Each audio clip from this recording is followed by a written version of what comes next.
Et si je te disais que tu peux rendre n'importe quel appareil connecté sans toucher à l'électronique, sans soudure, sans rien modifier? Aujourd'hui, je te montre comment j'ai connecté mon portail, qui n'était absolument pas prévu pour ça, et la technique, elle marche pour bien d'autres choses que le portail. Allez, on y va!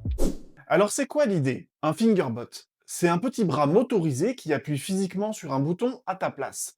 Ça se fixe sur n'importe quelle surface, ça reçoit un ordre à distance et ça appuie. Aussi simple que ça. Moi j'ai pris le modèle MOS Zigbee. Il existe aussi en version Wi-Fi, mais le Zigbee c'est mon choix parce que je tourne sous Home Assistant sur un Raspberry Pi. C'est plus stable, plus local, pas de cloud imposé. Je te mets des liens en description.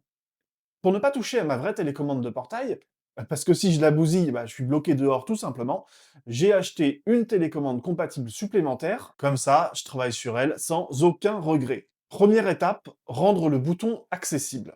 Le fingerbot doit pouvoir appuyer dessus, donc la coque de la télécommande, elle doit s'ouvrir un minimum. J'ai simplement découpé la coque au-dessus du bouton d'ouverture pour le laisser apparent. Et là, premier vrai problème. Je pose le fingerbot, je règle tout, et le bras arrive 2 mm trop court. Il effleure le bouton, mais n'appuie pas vraiment, il est un petit peu trop sur le côté. Alors là, j'avais deux options. Option A, je prends une paille rigide, je la recoupe à la bonne longueur, je la colle sur le bras. Ça marche, c'est gratuit, t'as ça dans le tiroir. Option B, j'ai une imprimante 3D, donc moi j'ai modélisé une petite extension en 5 minutes et je l'ai imprimée. Franchement, les deux fonctionnent, mais si t'as pas d'imprimante, la paille c'est parfaitement valide. L'important c'est que le bras fonctionne et tombe pile sur le bouton, le reste on s'en fiche. Ensuite, j'ai tout monté sur une plaque support. Le fingerbot est légèrement surélevé, j'ai mis une petite cale en dessous pour qu'il soit pile à la bonne hauteur par rapport au bouton.